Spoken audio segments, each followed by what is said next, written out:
Hi guys, welcome to my channel. మీకు కనుక ఈ వీడియో నచ్చినట్లయితే ఒక చిన్న లైక్, కామెంట్ అండ్ సబ్స్క్రైబ్ చేయండి.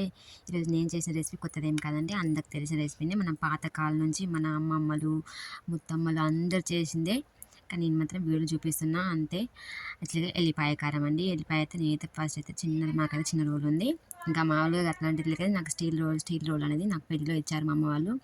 అందులోనే ఒక 2 ఎల్లిపాయలు, అంటే 2 ఎల్లిపాయలు తీసుకున్నాను. అంటే 2 ఎల్లిపాయలు అంటే గడ్డలు, 2 ఎల్లిగడ్డలు తీసుకొని మొత్తం పొట్టు తీసి అందులోనే నాకు ఒక 5 స్పూన్ల కారం వేసుకొని కొన్ని వాటర్ వేసుకుంటూ మంచిగా మెత్తగా దంచిన అండి.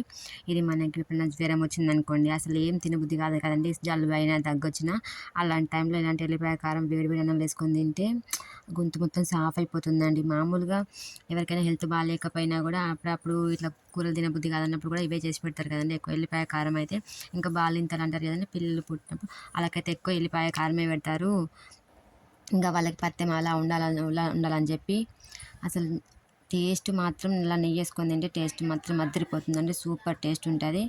అసలు నేనైతే ఎప్పుడైనా తినకపోతే ఏదైనా కర్రీస్ ఇలా ఎల్లిపాయ కారం చేసి, ఇది పోపు అనేది ఎవరి ఇష్టం వాళ్ళండి. కొంతమంది పోపు పెట్టుకుంటారు, కొంతమంది పెట్టుకోరు.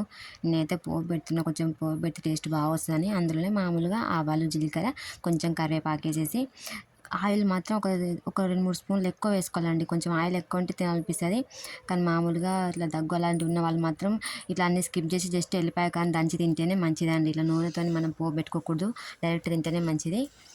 ఎల్లిపాయలు వేసుకొని దంచుకొని నేతలో పోపు పెట్టేసి దాన్ని అయితే అందులో వేసేసాను. ఏది ఎల్లిపాయ కారం దంచినో టేస్ట్ మాత్రం మద్దిరిపోయిందండి. వేడి వేడి నూనెలో వేసుకుంటే మాత్రం సూపర్ ఉంది. మనకి సరిపడా ఉప్పు మాత్రం వేసుకోవాలండి కారానికి, అప్పుడు మాత్రం బాగుంటుంది. లేకపోతే మస్తు కారం కూడా తినాలనిపించదు. నాకైతే చాలా అంటే చాలా బాగా నచ్చింది. మీరు కూడా ట్రై చేయండి. ట్రై చేసి ఎలా ఉందో కొంచెం కామెంట్ చేసి చెప్పండి.